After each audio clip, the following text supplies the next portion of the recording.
Hello friends, કાલે આપણે commutative property, associative property, distributive property એ બધી પ્રોપર્ટીનો યુઝ થાય તે રીતે આપણે એક સમ સિમ્પલ જોયેલો હતો.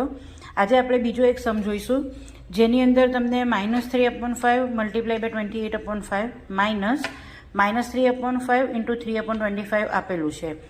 હવે આ કેવી રીતે થાય તેને સમજીએ. તો સૌથી પહેલું સ્ટેપ આપણે જે કરીએ, ક્વેશ્ચન કોપી કરવાનો અને પછી પ્લસ કે માઇનસ હોય ત્યાંથી આપણે બંને બ્રેકેટને અલગ કરી દેવાના છે.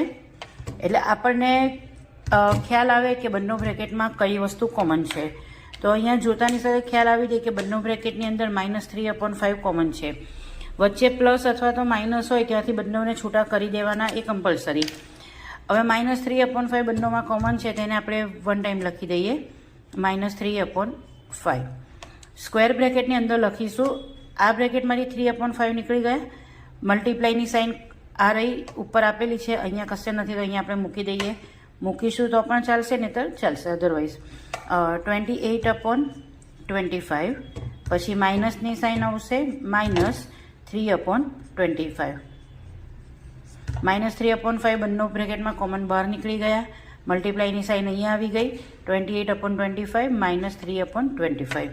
નેક્સ્ટ સ્ટેપ આવશે -3/5 મલ્ટીપ્લાય બાય, હવે અહીંયા બંનેનો ડિનોમિનેટર સરખો છે, છેદ સરખો છે એટલે 25 25 એમના એમ, અને ન્યુમરેટર લખાશે 28 - 3. એને આપણે પાછું બ્રેકેટમાં મૂકી દઈશું. -3/5 મલ્ટીપ્લાય બાય 28 - 5 એટલે 28 - 3 એટલે 25/25. ઓકે, હવે આ બંનેની વચ્ચે મલ્ટીપ્લાયનો રિલેશન છે, કેન્સલેશન થશે. કેન્સલેશન હંમેશા ઉપર નીચે જ થશે.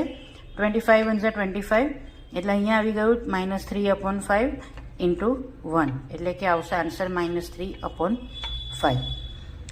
સિમ્પલ.